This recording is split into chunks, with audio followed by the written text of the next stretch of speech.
Jesus and the Gospels, the podcast series with Father Denis McBride.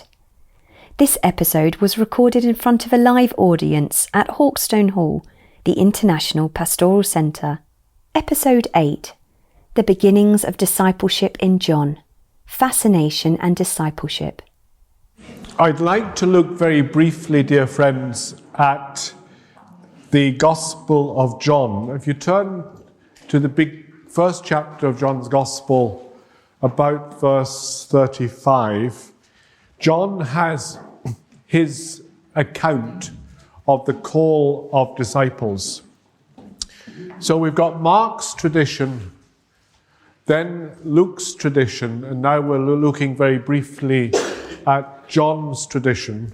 And John's account goes in a different direction totally. In the first three Gospels, dear friends, the initiative, doesn't it, comes from Jesus. They're call stories. Jesus not so much calls the disciples as it sounds more like a command, doesn't it? Follow me.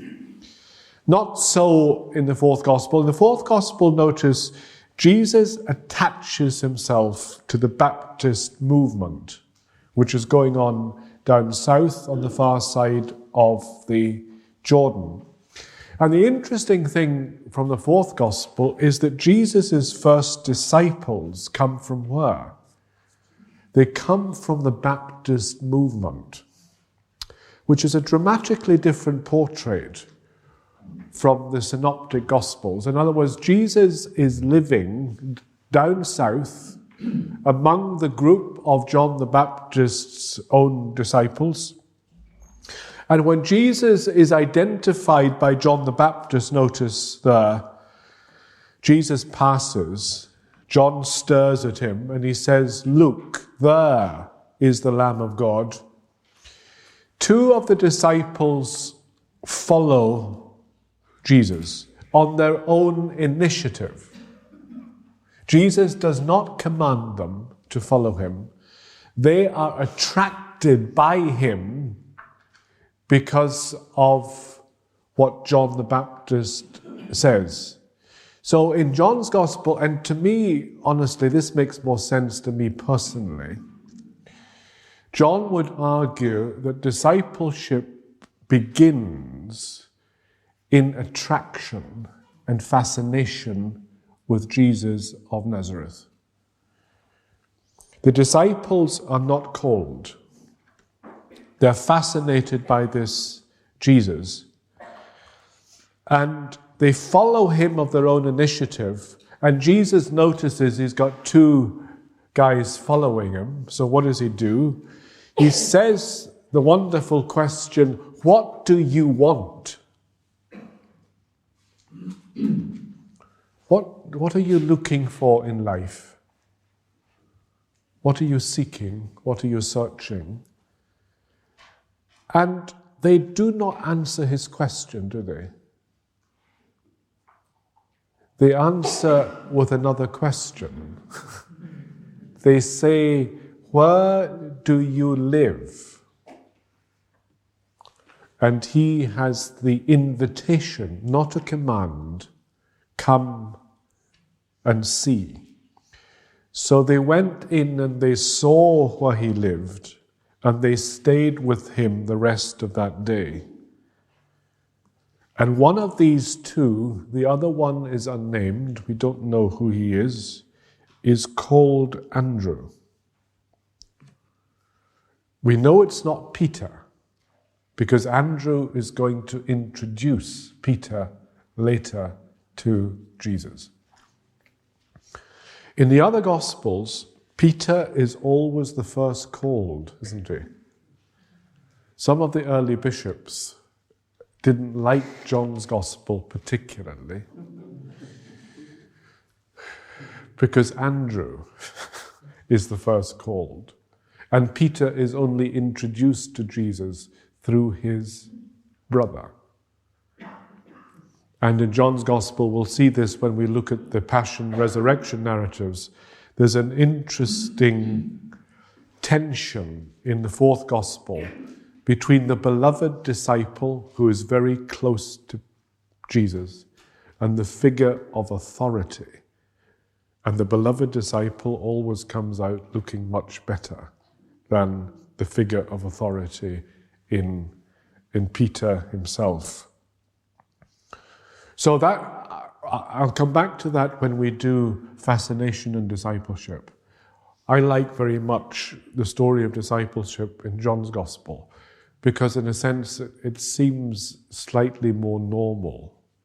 That you see somebody that fascinates you. You want to know more about them, so what do? Your desire moves into saying, well, I'd like to stay with you for a while. You know, it's a very normal process, that, isn't it? Where you feel attracted to somebody, you say, gosh, I'd like to know more about him or her, so what do you have to do?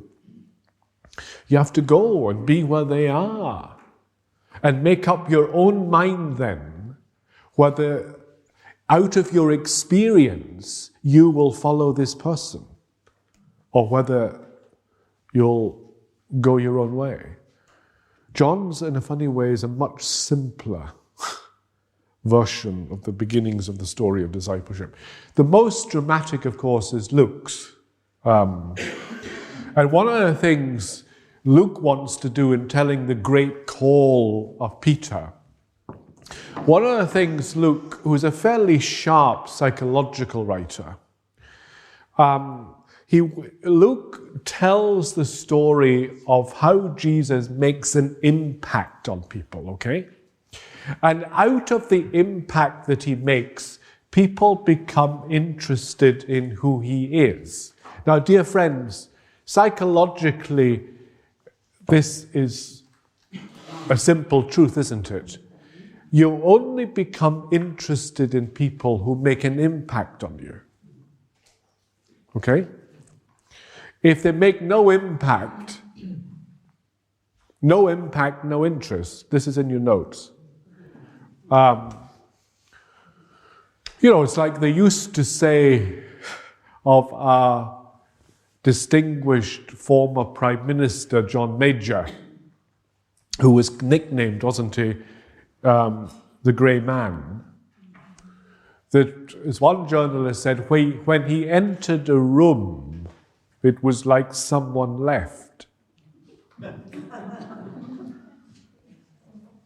In other words, the journalist was trying to make the point that although John Major is a very fine man, he doesn't make a great impact on people. And when you read the Gospels, one of the things the evangelists are concerned to communicate is Jesus' capacity to impact on people. And another way of saying it in the Gospel narrative is because of what he does and says, people begin to ask the question, who is this man? In other words, if Jesus had said, dear friends, the same things as everyone else, if he'd done the same as all the other rabbis, nobody would have bothered, would they, to ask the question, who is this man? I mean, take a little example. Once when they're crossing the lake, remember, a storm brews up, remember. Jesus is lying in the boat, dozing his way through disaster. And the disciples go to him and literally say, for God's sake, will you do something? In the story, Jesus gets up and he commands the waves to be still. And in the calm that follows, the disciples have a question. What's the question? Who is this man? And the reason they ask the question is because of the verb. When you get the question in the Gospel, who is this man? It's always followed by a verb. Do you see the point? Jesus does something. And in doing it, he provokes the question. You see, we would say too quickly, well, if Jesus commanded the waves to be still, why don't people say, gosh, He's the Son of God. In Mark's Gospel particularly, when Jesus does this, it provokes the question. Do you see the point? It doesn't answer it. What Jesus does leads into a question. Given what he does, what name would you give him? You see, when we come to Jesus, dear friends, we've got 2,000 years, don't we, of faith and dogma and creed. The people who knew him have only got one thing. They've only got their own experience. And they have to make up their mind. What name would you give this man, given what he does and what he says? Given the kind of presence he has, what name would you give him? And that's still a question today. Who do you say I am? Given your own experience, given your own belief in Jesus, what name would you call him? Dear friends, we call people names, don't we? Out of our experience of them. I mean, everybody's got official names, but we've all got other names for people. We've all got secret names for other people in our head. We don't call them by that name. We all do the same. We all name people out of our experience of them. When you're in the presence of some people, dear friends, your life is richer, it's bigger, and it's lovely to be in the presence of some people. When you're in the presence of other people, it's just deadly. Deadly. They just draw you down into this mud. And you spend your time dying to get away from them. Because they're not life-giving. They're deadly. I mean, this was taught to me a year after my ordination. When I was ordained, my venerable provincial said, before we send you for higher studies, we're going to send you on a parish for a year to get basic pastoral training. And I said, fine.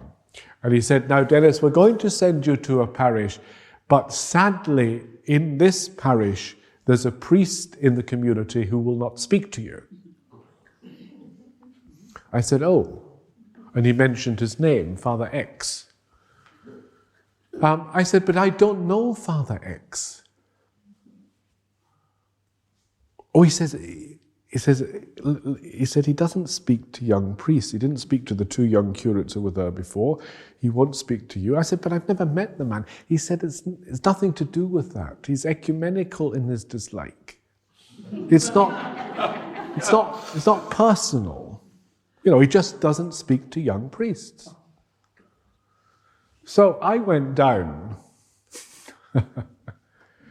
and I spent a year in the parish, and he never spoke a single word to me the whole year I was there. The rector apologized, and he said, I do apologize for Porky.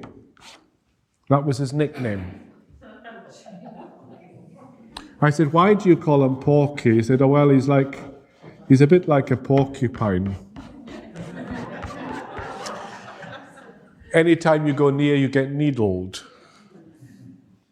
That was his way. And I would deliberately speak to him and say, good morning, Father. Gosh, don't you look well this morning? And he would glower at you. He had one of those looks that would sink a battleship on high seas. He never spoke a word. And I was standing outside the church one day after Mass, and I was talking to a young couple. And they said to me, gosh, you live with Father X. I said, yes. They said, isn't he wonderful? And I said, yes.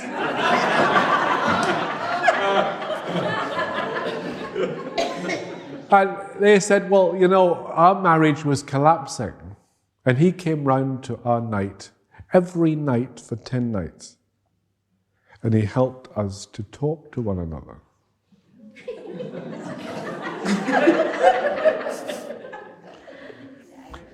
And suddenly I realized, dear friends, that they were right. It's very biblical.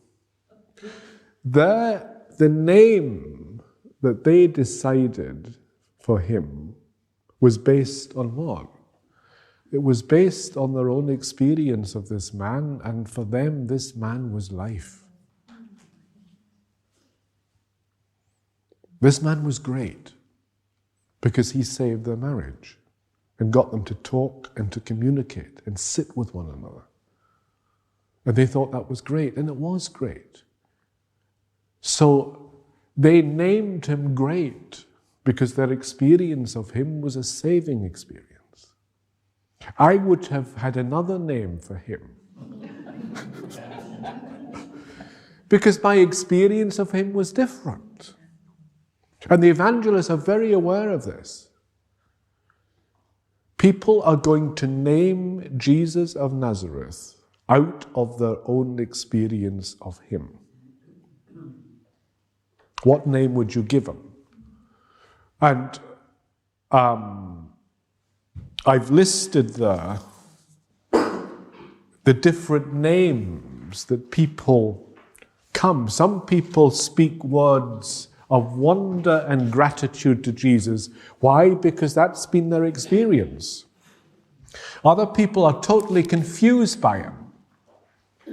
And other people, of course, are profoundly threatened by him. In other words, he provokes a variety of different reactions, doesn't he? Some people in Mark's gospel, his family, think he's mad. You know? Given, and that's the name they give him. They think he's off, out of his mind. You know? Especially when they see who he brings home. You know? And dear friends, we tend to get nervous, don't we, when our family is judgmental about our friends. I remember when I was a kid, I was only about 11 or 12, and my sister, Ellen, was going to bring home her first boyfriend. And I was posted at the door to give her a weather report of what it was like inside the house when she was bringing him home. He was invited for afternoon tea. So she rings the bell, and I'm there, and I open the door, and she comes in with the magnificent Hulk, you know. And everyone is terribly polite, you know, the way people are strangulatingly polite on these occasions. And we all sit down for tea. We all sit at the edge of our chairs, like we're having a picnic at the edge of a precipice or something. And everything's terribly polite and strained. Nobody wants to say the wrong thing. And then Ellen goes away with the magnificent Hulk. And when she comes back, my mother says to her, "Ellen, where did you get him from?" You know, of all the people around here, you come up with this mistake. Now, and you could see she was very hurt. And sometimes, dear friends, your family will force you to choose between them and your friends. And that's the story of Jesus of Nazareth. And he elects not to stay with his family. He elects to stay with his kind of people. My mother and my brother and my sisters are those who hear the word of God and keep it. When you watch Jesus leave his family and stay loyal to his own kind of people. Edna O'Brien, the Irish writer, had a wonderful sentence. She says, "Sometimes your choices make you an exile from your own people. That if you choose to be with one group, it means you will be excluded from another group. And some people have had to face that in their own ministry. We had a sister, years and years ago. She was a Dominican sister who came from one of the richest families in England, a big publishing family. And when she became a Catholic, they tolerated it as an eccentricity. When she became a nun, they gave her a choice. That if you become a nun, you will never darken this door again. So she made a decision. And in making a decision to become a sister, she knew that she had to turn her back forever on her family. And when she came here, she was in her 60s, and she said, they have never, ever spoken to me since. Ever. But she says, I don't regret the choice. But the bill for that choice was a very serious one for her. It meant literally that she lost her own family. Because, very simply, they genuinely thought that she was out of her mind. She was cracked. And if you believe Jesus is a healer, if that's the name you give him, obviously you'll want to keep him. You know, like the people in Capernaum. Their name was healer for him, so they want to keep him. If you think he's the devil's agent, like some people do, that he's working on behalf of Beelzebub, then obviously you're going to oppose him. If you think he's forgiving, gosh, you'll want to talk to him. You know. If you think he's anti-clerical and you're a priest, you'll want to watch him. If you think he's a glutton and a drunk, an embarrassment, a social embarrassment, obviously you'll want to avoid him. If you think he's finished, like the disciples in Gethsemane, then you will leave him and abandon him, because that's your new experience of him.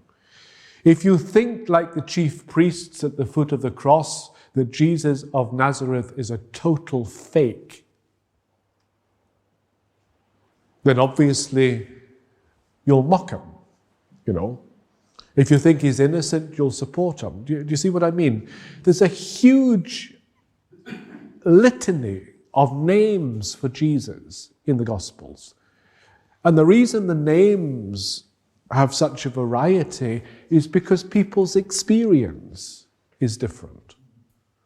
And as I say, dear friends, there's nothing odd about that. We do that in our own life, don't we? We name people out of our own experience of us. Some people are life to us. They're wonderful to be with. Other people, not so much. As I say, there's nothing odd about that. I'd like to go back to John, because John interests me a lot, the way he portrays the beginning of discipleship. If you look at the chart outlining, dear friends, the beginning of discipleship, what I've tried to do, in a sense, is follow the instinct of John's Gospel.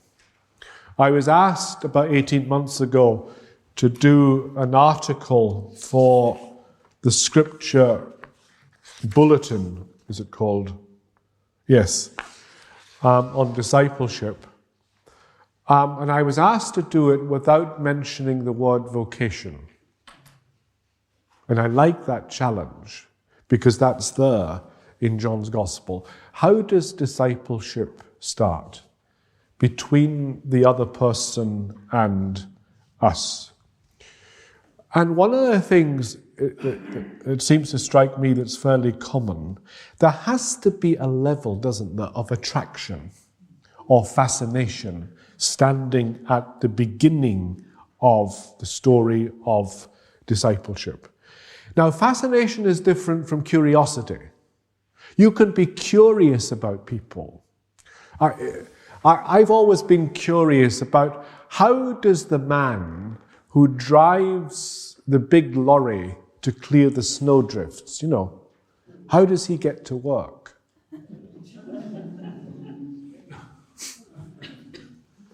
Where do sailors sleep in submarines? That's simply the level of curiosity. At the level of fascination, you're actually interested in another person's way of being human. As I say there, you're interested, you've seen how the other person thinks and communicates, how they look at life. You watch them as they relate to people. And you get a sense of their governing values. And that kind of pulls you in, it draws you. You feel kind of attracted by that he stands out. He teaches with authority. Remember that line in the Gospels, he's not like the scribes. People become interested in him. Why? Because when he teaches there with authority. Now, fascination is interesting. Some people fascinate you for a moment, or for 10 minutes, or for a few days. And it makes no further claim on you at all. Sometimes you can see a play or a film, and somebody says, what was it like? You say, God, it was great. It was really good. And then a month later, the person says, what was the name of that film you saw? What was it about? And it's gone. Often fascination leaves no lasting impression. It's momentary. It's just momentary. Now, that fascination, dear friends, I've put down here, it can grow into something else. There are 3 reactions depicted. One is distance, the other is desire, and the other is envy. Dear friends, some people are actually attracted to what fascinates them. Often in the gospel, when Jesus does something, the evangelist says, gosh, people gave praise to God.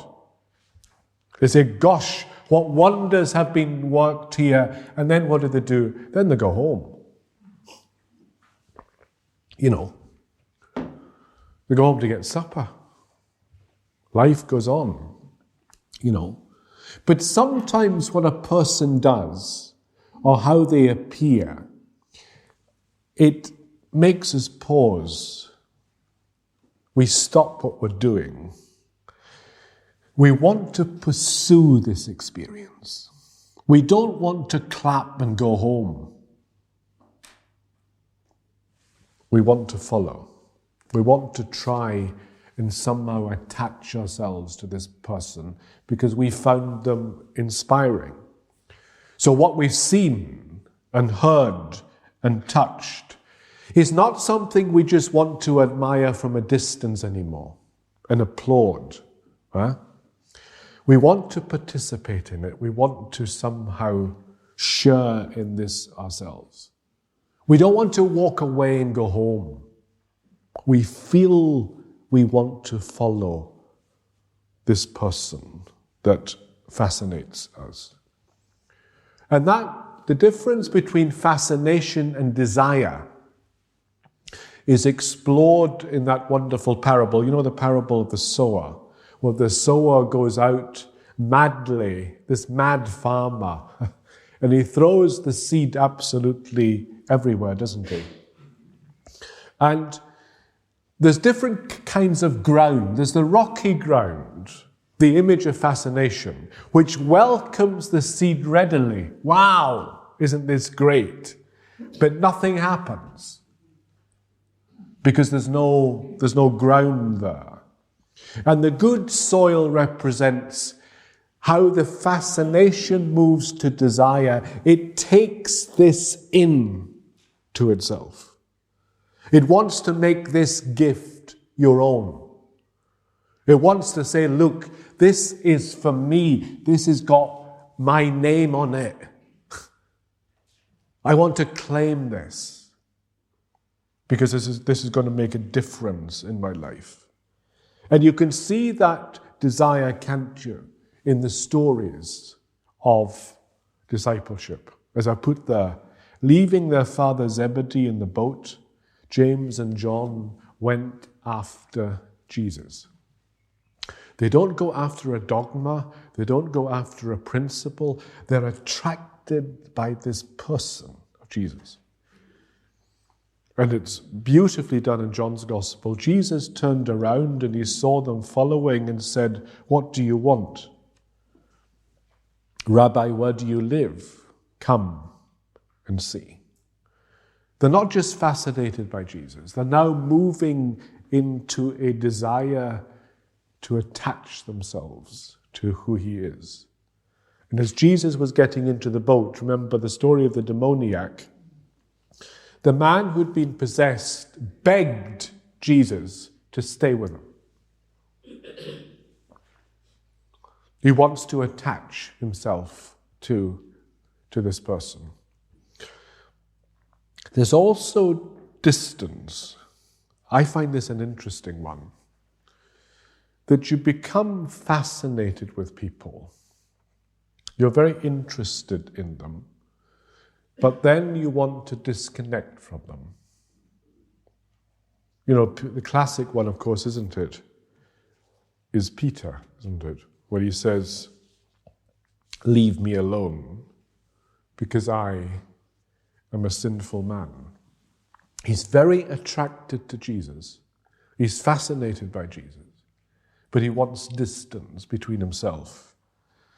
The great story in John 6, remember, in the teaching of the bread. After this, many of his disciples left Jesus and stopped going with him. And he turns to the 12 and he says, "What about you? Do you want to go away too?" Sometimes Jesus' teaching is too much for people. And they simply go away. And finally, and this is a very modern story, the rich young man who's very attracted to Jesus. He wants to follow Jesus. And Jesus turns to him and says, "Then give up what you have and give it to the poor and come follow me." And Mark says the face of the rich young man fell at these words, and he went away sad, for he was a man of great wealth. It's a very modern story, in a sense, where you've got a young person who is attracted to Jesus, genuinely attracted to Jesus, would like, in a sense, to attach himself to Jesus, but he really can't pay the bill that Jesus asks. When that young man goes away, dear friends, he's still attracted to Jesus. But he simply can't follow Jesus. He elects to put distance between himself and Jesus, even though this man attracts him. One of the most interesting ones, dear friends, in the gospel is envy.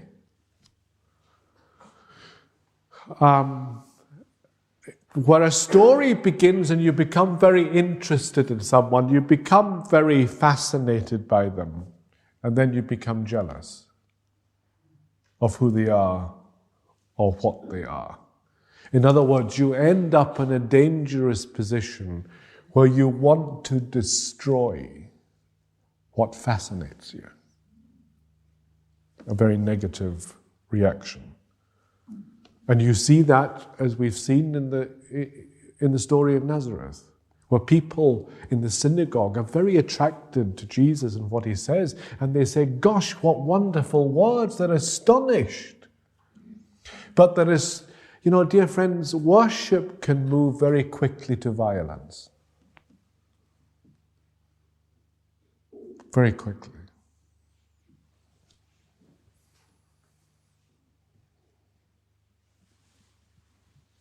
And you see that in that story, inside one story, where people begin applauding, clapping their hands hugely, and end up very quickly. This is a warning to every teacher. The people who begin clapping can end up organizing your execution. And of course, in a sense, that reaction in envy, because Jesus is now different, dear friends. In most traditional villages, dear friends, if you want to survive, you stay the same as everybody else. In a traditional village, you know? You lift your head above the parapet and say that you're different. By God, you will lose it quickly. There's a level where the peace of the village is maintained because everybody's the same.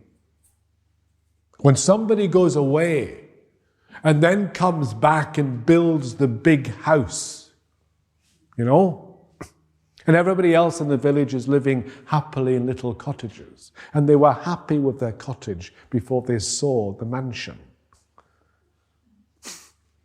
And this difference has a way, doesn't it, of upsetting people. Difference can disturb the equilibrium. And his own people have no tolerance for this difference. It's moved to envy. Pilate realized, Mark says, that it was out of jealousy that the chief priests had handed Jesus over, because they're jealous of his authority over the people, of his teaching, of the way he can actually get to people, which they can't. In other words, that envy, dear friends, is the dark side of fascination. You can end up wanting to destroy what originally you loved and liked. You know? And out of desire, as I put there at the bottom, you have either discipleship or slavery.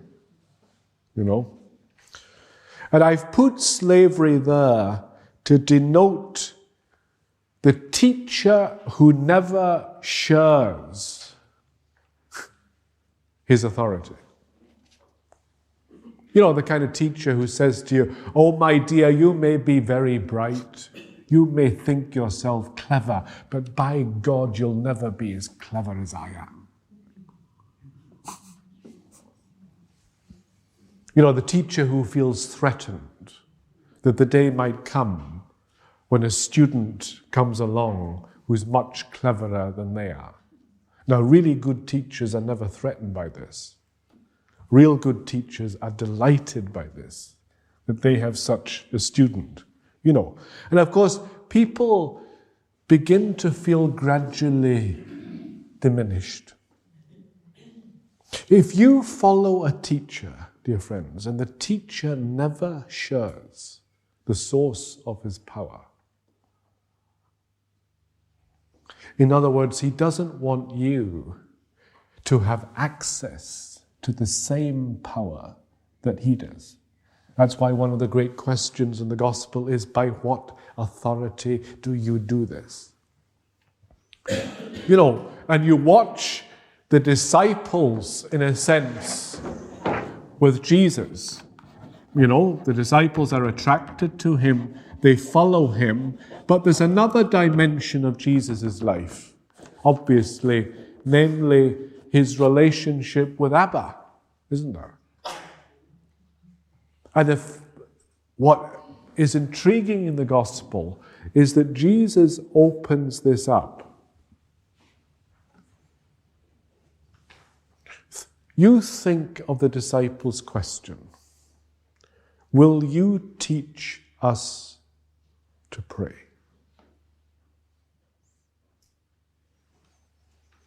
They see Jesus praying. They see Jesus in relationship to this God that he calls Abba. And the day comes, and it's not immediate, is it? It's way on in the Gospels, where the disciples begin to want to have the same source as Jesus has. Teach us to pray. And he says, when you pray, say, Abba. That they have access to the same source as he does. You know that I put there, no Catholic believes this, of course. You know, down there under discipleship, John 14:12.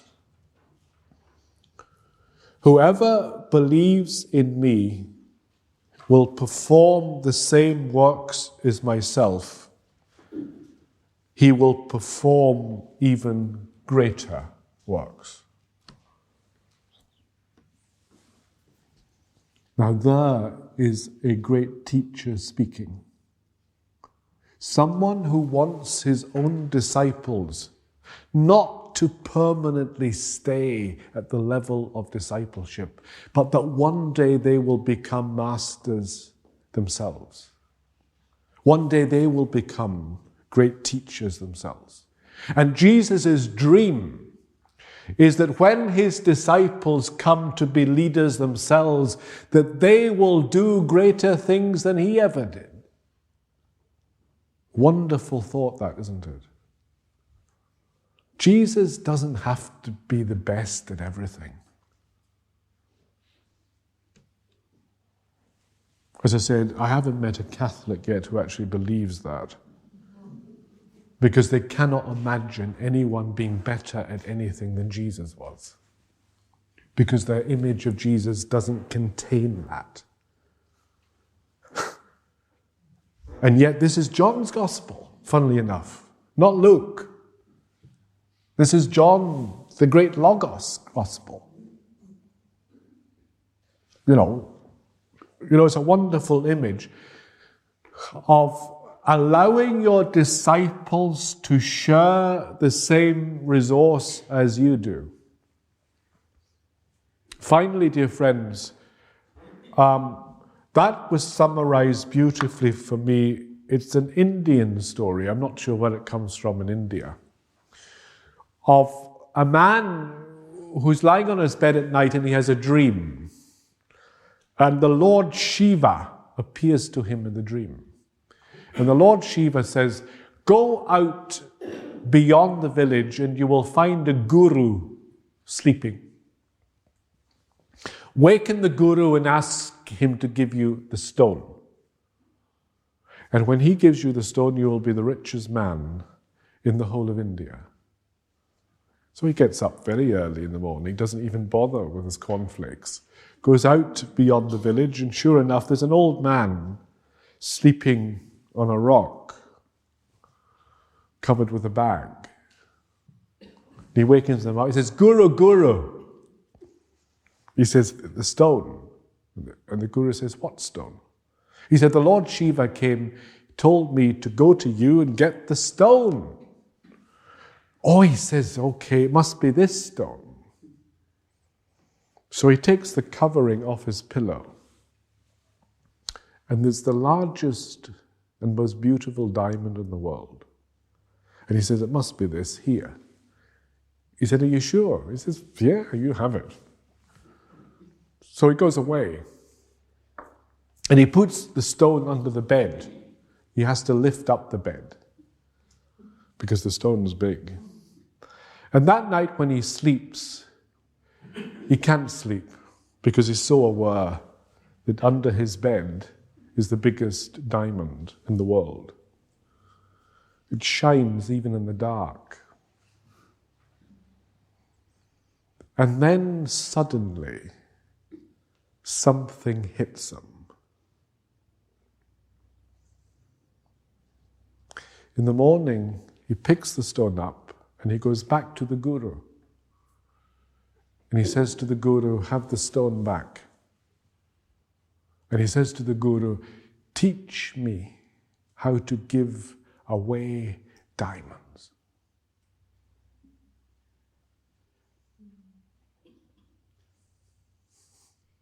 That's discipleship. Teach me to do what you do, something that puzzles people deeply, the authority to give away diamonds. While listening to these recordings, you might want to have the book Jesus and the Gospels beside you. You can order your copy at www.rpbooks.co.uk or find the ebook for your smart device. Thank you for joining Redemptorist Publications on this journey with Jesus and the Gospels.